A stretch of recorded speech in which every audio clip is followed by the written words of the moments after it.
বিভিন্ন যে প্রবেশপথ তার মধ্যে অন্যতম এই যেখানে আমি দাঁড়িয়ে আছি অর্থাৎ রেড রোড এবং ডাফরিন রোডের যে সংযোগস্থল সেখানে অর্থাৎ শিয়ালদা হাওড়া এই সমস্ত জায়গাতে যে সমস্ত মানুষজন আসছেন যারা ব্রিগেডে আসবেন অংশ নেবেন এই উদ্দেশ্যে তারা কিন্তু এই পথ দিয়ে প্রবেশ করছেন এবং তুমি দেখতে পাচ্ছ সেজন্য যে পুলিশি ব্যবস্থা যে নিরাপত্তা ব্যবস্থা যে যান নিয়ন্ত্রণের ব্যবস্থা তা কিন্তু এখানে যথেষ্ট।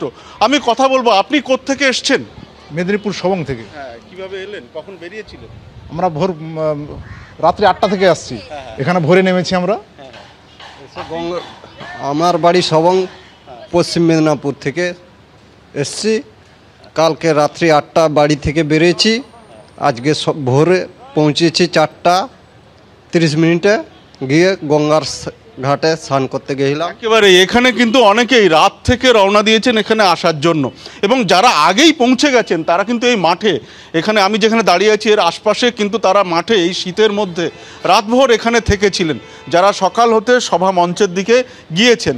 এবং তোমাকে পাশাপাশি যে ছবিটা দেখাবো সেটা হচ্ছে রেড রোড এবং ডাফরিন রোডের যে সংযোগস্থল, সেই জায়গাতে তুমি দেখতে পাচ্ছ যে পুরো যে যান নিয়ন্ত্রণের ব্যবস্থা তা কিন্তু করা হয়েছে এবং এখানে ব্রিগেডে ঢোকার জন্য যে প্রবেশপথ তার জন্য আলাদা করে ব্যারিকেড করা হয়েছে যাতে কোনো পরিস্থিতি খারাপ না হয়, যাতে পরিস্থিতি স্বাভাবিক রাখা যায়, যান নিয়ন্ত্রণের পরিস্থিতি স্বাভাবিক রাখা যায়। এবং এই যে প্রবেশপথ এখান থেকে গেলে সোজা, আমি অতনুকুণ্ডকে দেখাতে বলবো, এখান থেকে গেলে সোজা কিন্তু একদম সভা মঞ্চে পৌঁছানো যাবে এবং এই মঞ্চে প্রবেশপথের দুপাশে আমরা যেমনটা দেখছিলাম যে রাত থেকে যারা ছিলেন তারা কিন্তু এখানে ছিলেন। এবং পাশাপাশি এখানে কথা বলবো যে এইখানে আপনি এখানে দাঁড়িয়ে আছেন, আপনার সঙ্গে তো অনেকেই কথা বলছে দেখলাম। উদ্দেশ্য, আমি তো এখানে এসেছি জাস্ট আমাদের ধর্মের প্রচার আমাদের প্রয়োজন।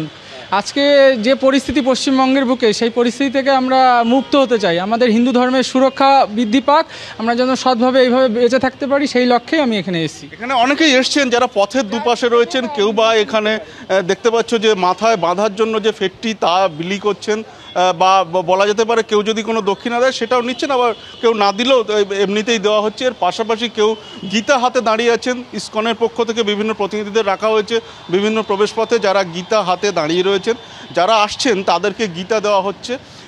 এই সব মিলিয়ে কিন্তু এই মুহূর্তে যা দেখছি যে সকাল থেকে যত সময় গড়াচ্ছে তত কিন্তু বিভিন্ন জায়গা থেকে যারা সভামঞ্চের দিকে ব্রিগেডে আসছেন তাদের সংখ্যা কিন্তু ক্রমশ বাড়ছে। এবং আমি যে জায়গাতে দাঁড়িয়ে আছি এই জায়গাতেও কিন্তু যারা হাওড়া এবং শিয়ালদা থেকে আসছেন তারা কিন্তু এই পথ দিয়েই প্রবেশ করছেন একেবারে। এবং মূল প্রবেশ পথ সেখান দিয়ে আমরা দেখতে পাচ্ছিলাম যে প্রস্তুতি এবং ব্যবস্থা একেবারে সম্পূর্ণ বলা যায়। এখনো বহু মানুষ আসছেন, তার কারণ আর 1 ঘন্টা বাকি এই গীতা পাঠের মূল অনুষ্ঠান শুরু হতে। এবং আপনাদের যেরকম দেখাচ্ছিলাম যে দূর দূরান্ত থেকে বহু মানুষ তারা আজকে আসছেন এবং এই গীতা পাঠের অনুষ্ঠানে যোগ দিচ্ছেন। নেপাল এমনকি বাংলাদেশ থেকেও অনেকে আসছেন যারা গীতা পাঠে যোগ দেবেন এবং সিঙ্গুর থেকে বহু মানুষ তারা রওনা হয়েছেন, সেই ছবি আপনাদের দেখাবো। একদিকে গীতা পাঠের মঞ্চ, একই সঙ্গে সভার যে প্রবেশ পথ, দুই ছবি পাশাপাশি রেখেছি আপনাদের সামনে।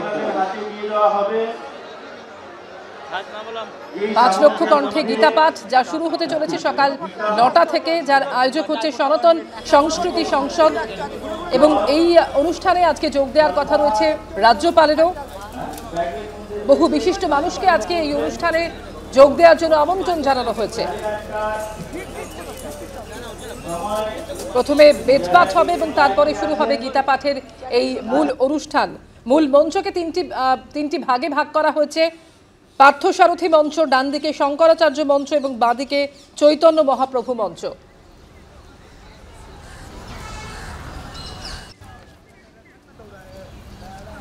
আর মাত্র কিছুক্ষণের অপেক্ষা এবং তারপরেই শুরু হতে চলেছে ব্রিগেডে গীতা পাঠের অনুষ্ঠান।